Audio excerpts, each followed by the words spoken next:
Hello, everyone. I'm Katie Lovewell. I'm here with Louise Lovewell and Margaret Hanson. We're all part of the Lovewell team, and we're very excited because Margaret is back. She's been gone for 5 months, but anyway. And what happened during those 5 months? Well, I had a baby, number 2, little Isabel, and she is adorable. She is happy. She's healthy. Thank goodness she came 2 weeks early, but she's totally healthy. And she is not as good of a sleeper as Miles, my son. So I'm a little tired, but she is funny. We're having a great time and we love her very much. So now we got 2 kids. Yay. Yeah, adjusting to 2 kids. It's a lot, but it's great also. Katie has 2 kids. Louise had 4 kids. So I shouldn't even be talking about it. Louise is busy. But so I've been gone for 5 months now, and I was hoping that you ladies could fill me in on what's been going on in the real estate market since I've been out. I think we can do that. So I am going to share my screen and go over the statistics put out by our great local real estate association, Bay East. And we will start with Fremont. So Fremont has been very strong. Overall, since the beginning of the year, the market has been going up despite interest rates being so high. We've seen a lot of dips in some other cities, but Fremont has maintained a pretty solid price point. So it's not really at this point going up or major up or down, but it's pretty flat. But either way, it's held its price pretty well. And interesting enough too, also with inventory, is how low it is. Active is 41 right now compared to 139 last year. But yes, overall, since I think Margaret, you went on maternity leave the end of March. Yeah, March. Yeah. So yeah, from March until now, you can see Fremont's had definitely a big uptick from April to May, and then kind of just flat since then. And then moving on to Hayward, again, April to May was a very exciting time, although Hayward definitely did have a drop from March to April, but then back up in May. And then it's a pretty typical seasonal flux where prices do come down in June and July because people go on vacation or graduations or whatever it is, they're away and they stop kind of looking. And so that definitely brings down the level of interest, makes it less competitive. But now that school is back in session, I think we'll definitely see another uptick of people looking again before the end of the year. But again, similar to Fremont, inventory is down currently this month compared to what last year, 62 versus 131. But also, half. One half. Go ahead. No, I'm saying that's half.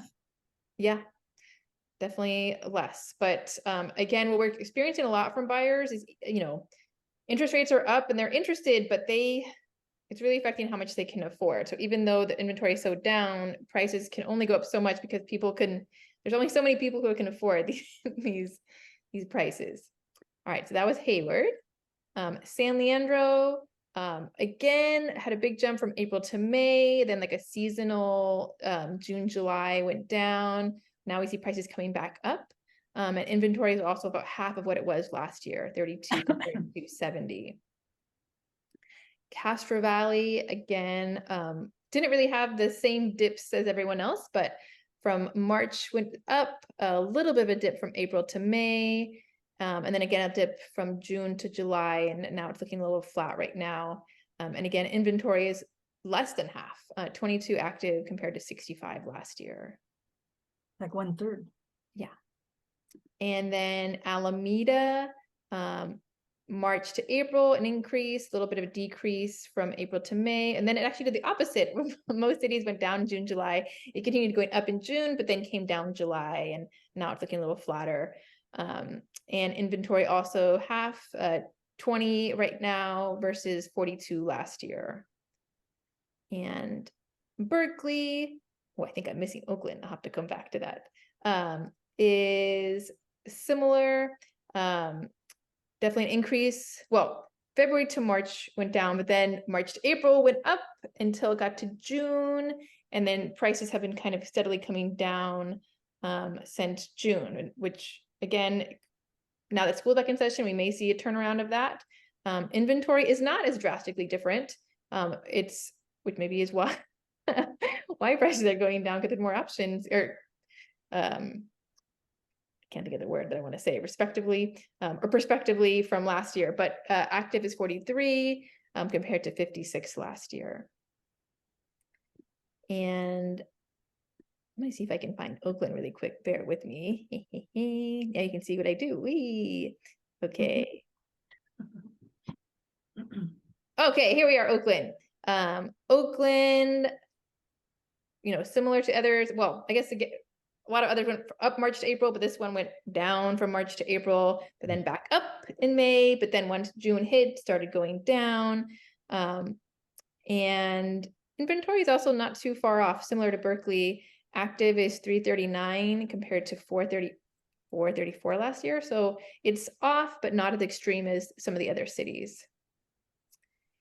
And now we're going to move over east to Pleasanton, and from March to April went down, and there was a little bit of up until May, and then but back down in June, but then back up in July. It's been a wild roller coaster with the median list price, and now we're kind of flat.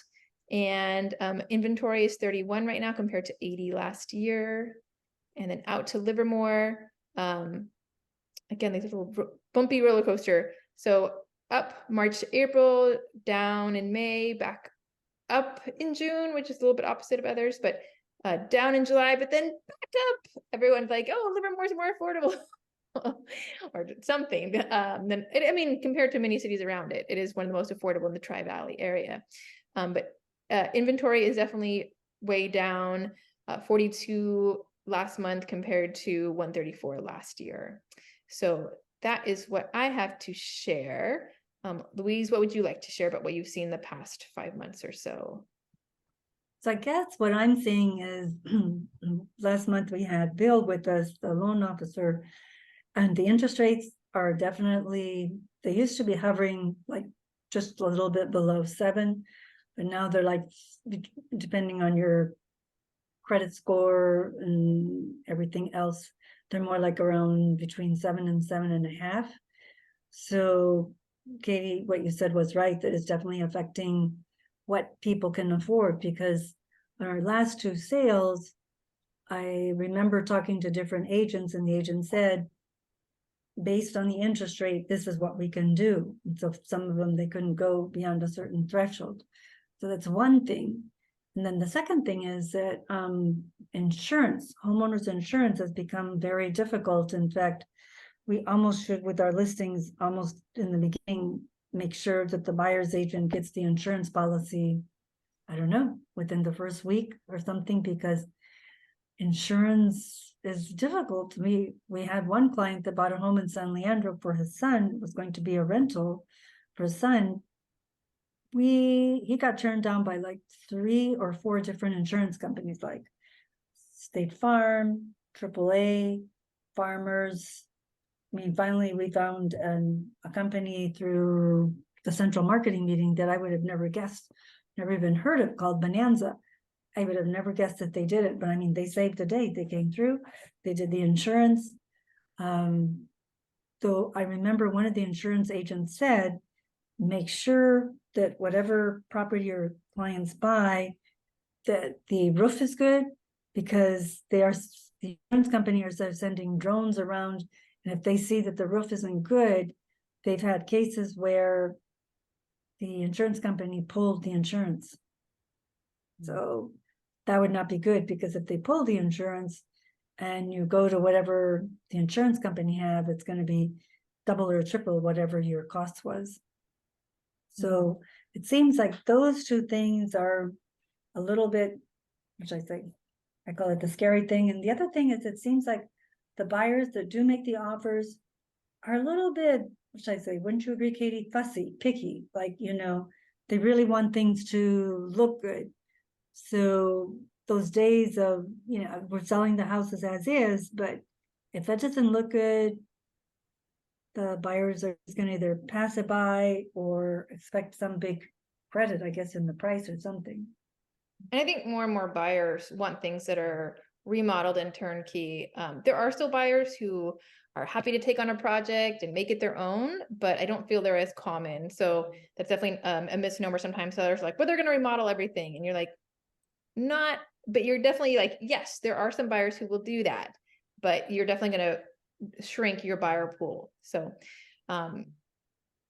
yes, don't Yeah, be, and like, definitely need to because have a it's so house. expensive now too, right? I mean, it's so expensive to remodel a house right now because inflation, everything is so much more expensive. So I think we shouldn't expect buyers to come in and say, okay, I'm going to purchase the house and I'm going to remodel the kitchen and the bathroom because everything's going to cost them much more than it did a few years ago. So, and you know, buyers are savvy, they know those things. So Right. yeah, I think expectations have changed.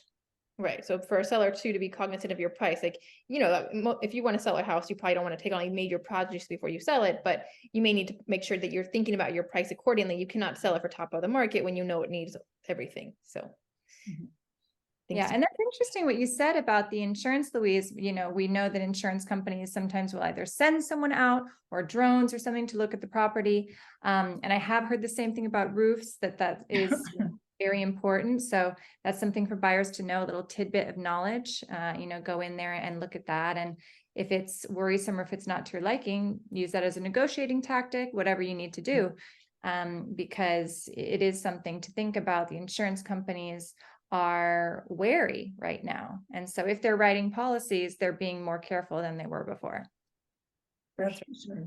Or even the other thing I forgot, one of the insurance people said, and definitely no trees over the roofs. So if they see trees hanging over the roof, they're gonna like say either cut back the trees or something. So trees are another issue. So yes, good thing for buyers to be thinking about. If they know that roof needs to be replaced, do it sooner than later, or, you know, setting aside money for it so that they keep their insurance without any problems. Correct. Well, that was a good recap. Thank you. Oh, you're welcome. But we're happy you're back. Me too. Welcome back. We missed you. Thank you. I missed you too. All right, I think that's all we have. Unless, ladies, anything else you want to share? Nope, I would say goodbye. Happy fall will be here very soon. So anyway, happy Thursday, everybody. Yes, and Louise is going to Italy. Have an awesome time. Thank you. Bye, everybody. Ciao. Ciao.